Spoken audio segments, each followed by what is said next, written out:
with the State Bar of Arizona, partnering to bring you this Ask an Attorney live phone bank. If you would like to call in to have your landlord tenant rental rights questions answered, you can call 1-855-522-1515, and we'll try to interact with you tonight. We're doing something new. We want to be able to help as many people as we can because we're so grateful for all of those volunteer attorneys sitting right here next to me and also behind me taking phone calls. And so we want to be able to help as many people as we can because that is what this whole objective is about, helping you. So if you have a question, you can certainly put it in the chat and we'll try to get to it. Now, I want to make sure I let you guys know that you cannot ask any specific questions about your case, but anything generalized, we can certainly try to answer it to the best of our ability. So just want to give you that heads up and let you know before you put your question and your business out there on Facebook. So we have Stockton joining us. I'm always glad when he gets to come and be with us, and he volunteers quite a bit, and we're really grateful for you and your work and everything that you do. But I'm always great because you give such great perspective, good insight about so many different legal topics. And so tonight, again, we're asking questions about rental rights. And one thing that we were talking about before we started going live was, some people fight with these landlords to get their security deposit back when they're renting. So I've heard people say, "I've done everything right. I've had the carpet professionally cleaned. I've did the touch-up paint. We didn't have any holes in the wall, and these people have still taken our security deposit. What are their rights?" Sure. And I mean, the security deposit battle starts when you move in. Honestly, it's just like you want to have a move-in inspection with your landlord, and there's forms that you can get from the Arizona Association of Realtors that say this is the condition of the property when you move in. Hold on to that form, and when you move out, the same form has an inspection to say this is the move out. And so you can set up a meeting with your landlord to say, I want a move out inspection, and they can walk through the property with you. And then when you leave the property, you want to leave a forwarding address to your landlord. You say, here's the forwarding address for my security deposit.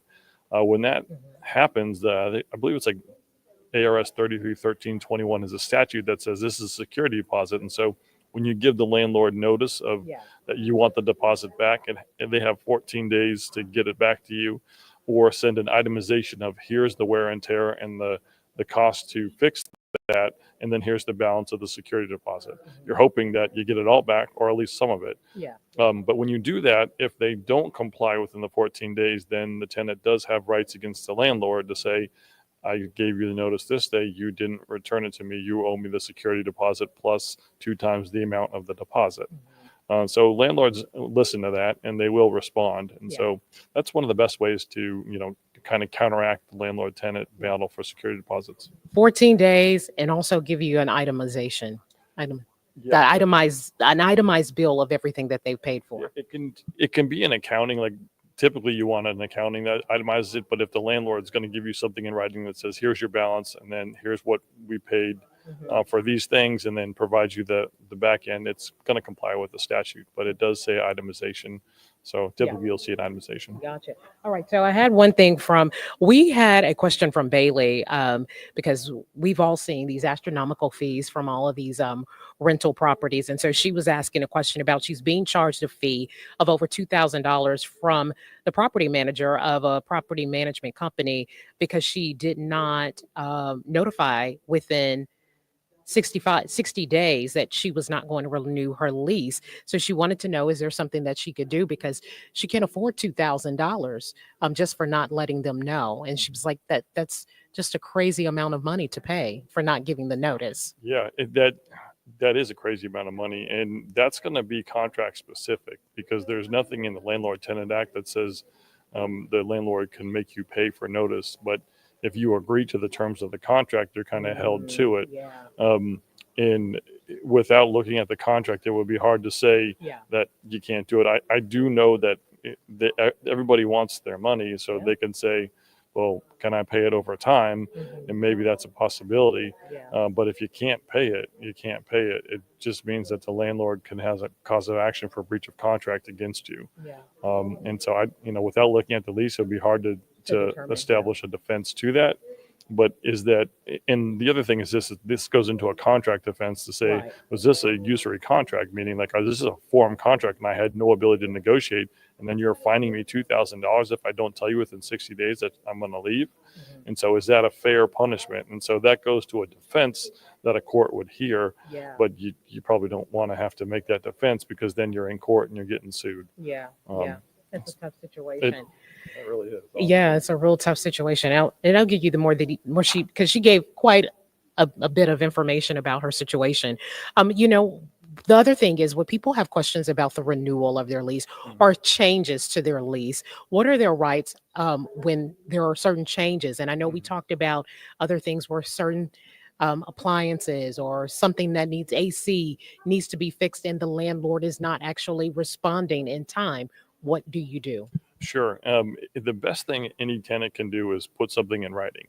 And so when you have a request, like under the Landlord Tenant Act, you're going to have a certain time period. So there's a 5-day time period, 10-day period. Mhm. So health and safety, if you say that my air conditioning is not working, Right. you need to come fix this in 5 days. If you don't, I'm going to have to leave. Um, the Yeah. landlord should respond to that. But the big thing is like there's a notice requirement, and the statute has like if you send it to the address on the lease, it's deemed notice. If you hand deliver it to that address, it's deemed notice. And so once the landlord has notice, it has to act within that period of time.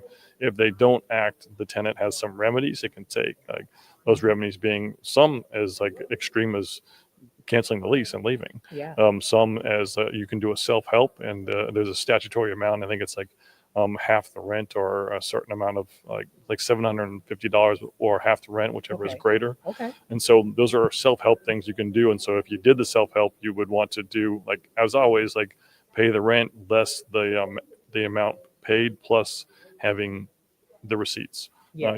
So like Because you want to make sure you have yeah, that documentation. you got it. You just want to document everything. And so anytime you do something in writing, there's a record of it, and it prompts action. Yeah. And so the phone calls, the portals, and all that sort of stuff, it doesn't always prompt action because there's no statutory requirement to do it. But if you send something in writing with a notice on it, 5, 10, some days, the Mhm. landlord needs to act. And if they don't act, then all of a sudden you have rights as a tenant. Yeah. Does it matter if it's certified or it just needs to be written? It needs to be written and off the I mean, I know certified registered is going to be constitute notice under the statute, but I do like from what I recall of the statute, like hand delivery to the management company is going to be notice, Okay. or um, mailing is going to be noticed too. But typically, it's like there's an address on the lease that says this is the address for Okay. notice, and if the tenant is going to comply with that Mhm. and send it there, then it's going to be deemed as notice. But they have to keep a record of it. Yeah, absolutely. Now, if you're just joining us for this live, we are answering questions about your rental rights. So if you have a question, you want to chime in, get in this conversation, we've got Stockton here. You can certainly join in, put your comment, and we'll try to get to your question because I know sometimes the phone lines can be backed up. And if you're trying to get through, you can still try, but we can certainly help you if we can here. That number, if you want to call the phone lines, is 855 522 1515. Speaking of calls, what type of calls have you already seen tonight? I had a call on a mobile home situation. Yeah. So it was actually a RV park, which is part of the Landlord Tenant Act. It's a different Mhm. statute, but it's a mobile home act. And so it's a landlord tenant situation about AC. And then I had another call about a lease renewal. And she's essentially saying, what happens if my landlord chooses not to renew my lease at the end of the lease? What happens is you have to leave. Yeah. And then there was another call about well, a litany of problems with the landlord, but the one at issue was um, when the rent was supposed to be paid, and so it was supposed to be on the third. They're charging him on the first, and if he's not paying till the third, they have been charging him late fees. Mhm. Again, that doesn't seem to be fair, Right. and But if so this you is find it in the lease. well, if the lease, like what he was telling me was that the lease said it's due on the third, but when the management company came in, they just started billing everyone on the first. Oh, And so when he didn't pay until the third, they called him late. yeah, And so if the lease says it's on the third, then he needs to send that notice to the landlord saying, you need to update my payment absolutely. portal.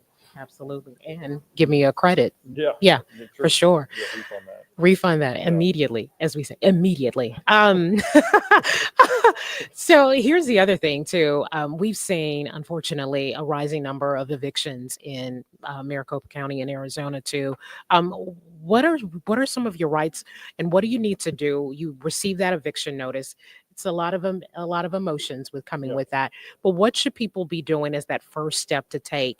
Should it be calling or contacting the landlord immediately once they receive that notice? What's the next step? Yeah, and evictions are pretty. I mean, it's a very quick process, Yeah. and once that happens, getting out of it is almost impossible to do if you're a regular tenant. Mhm. Um, so, like when you get the eviction, like typical evictions are going to happen with rent, and it's a 5-day notice to demand to pay rent. And if you don't pay the rent, then the landlord's going to evict you. Mhm. And as always with anything, a defense for a 5-day notice for rent is paying the rent. And Yeah. so if you can pay the rent plus the penalties, then you go to court and the judge is going to say, "Did you pay the rent?" And they're going to say, "I paid the rent. Here's the notice of it." And then and it's typically a justice of the peace. He's going to say, "All right, well, I'm going to put this on hold. You can talk to someone."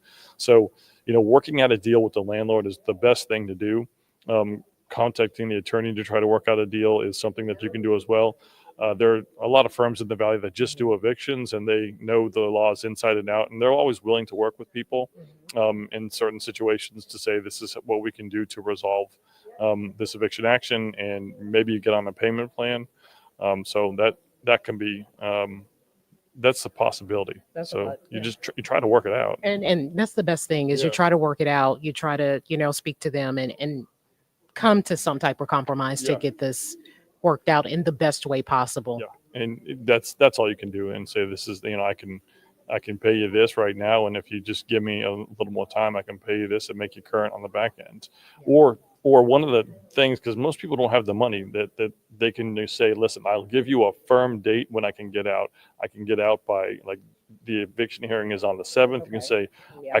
I can get out by the 14th, Mhm. and I'll be done. I'll leave the house clean. Let me out. Just don't get put an eviction on my record. Mhm. And that's another thing you can do too. And that, like, typically that's like one of the better things to say, all right, well, just don't go to the hearing. I'm going to get out of the house. I know I owe you this, and try to get the eviction um, stayed, as opposed to having the judgment entered against you, because then it's even harder to get in a house in the first place. Next. Yeah. So again, that's like mitigating the eviction is one of the bigger things you can do. And the best way you can mitigate is say, I can try to get out of the house quick. Yeah. Because one thing that they need to know is that once the eviction is entered, there's a writ of restitution that has to be entered by the court and given to the sheriff Yeah. before they're actually removed. And that's like, it's a 5 days from the judgment to the writ of restitution being entered. So there's a time frame. And so if Okay. you can say to the landlord, I'll be out before that time frame and you Yeah. don't need to move forward, and I can, and you can, Say, yeah, guarantee it. I'll yeah. I'll agree to a consent judgment that if I'm not out by this day, you can just walk into court and get the writ of restitution. Then the landlord may say, all right, well, I don't need to pay my attorney to go to court Court, any yeah. further. If you get out, I have this piece of paper that I can use to get you out if you don't leave, and that could Okay. avoid an eviction on your record. Okay. Good stuff there. Yeah. Good stuff there. I think the other thing too is we're about to get up. You already said you had an AC situation. I think that is one of the biggest things that Yeah. we start to see when the warmer months start coming in. We see a lot of issues with renters having AC problems and not being fixed. What is it we can do now? What can renters do now before it starts to getting heated? What should we be doing now? Should we be calling our landlord to say, "Hey, we need you to come do some type of maintenance check"? Do we have that right as a renter to say before the warmer? I mean, we're already seeing warmer days. Yeah. What should we be doing, or what can we do to help offset that? Sure. Well, the first thing I'm going to say is look at the lease, Yeah. because if the lease designates that the maintenance and repair of the air conditioner is on the tenant, Yeah. then I'm going to tell the tenant you need to do an AC check, like hire one of these companies to just see if the AC is in working order. Yeah. If it's not in working order, then you need to, like, well, again, look at the lease. If this typically should be something that the landlord should repair. Yeah. And so if it's not in working order, then you can provide that 10-day notice and say, here's a report from, one of these AC companies, like ServiceSmith, let's say, is an AC company that I know. ServiceSmith would go out and give you a report, say this is not working, and this is the problem. And you take that, give it to the landlord with a 10-day notice to fix, and the landlord should take action within 10 days. If they don't, then the tenant has the rights. You could potentially, you're like, well, I'm going to fix it if it's less than the rent with the self-help, and then deduct it from the rent. Or the tenant could say, if you're not going to fix it, I'm going to leave because this is a health and safety issue. So, Mm. That's Yeah, what they do. So because I think one thing you mentioned saying we as a renter, you have the right to live in a habitable place. yeah, the landlord tenant act provides for that, and that's Mhm. and those are, there's a remedies section, and so those remedies are typically for the landlord, but the tenant has some remedies Yeah, if the place is not kept well. yeah, And so those remedies are like health and safety, and you give the notice to the landlord. right. They should fix it. If they don't fix it, you can either fix it yourself Yeah, or try to get out of the lease. yeah.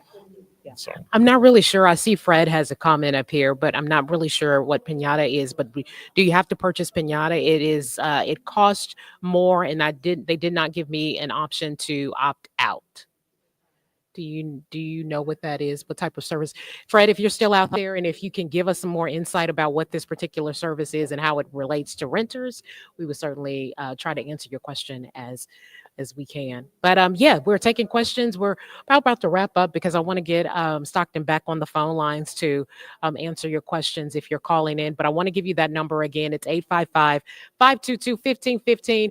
We are answering your questions as it pertains to your rental rights here in the state of Arizona. We have a lot of renters. So we want to answer your questions. We're partnering with the State Bar of Arizona. That is the community legal services that are also with us today. So we want to answer as many questions as we can and give you some insight. Many times you're in a situation, you feel stuck, you don't know where to go, you don't know where to turn to. So this is certainly a free option for you to get some help that you need. So the phone lines will be open until 7 o'clock tonight. 855-522-1515. Again, Stockton, thanks so much. We appreciate you being here with us and all of our volunteers that are with us behind me taking your phone calls. So we'll see you next time. You guys take care.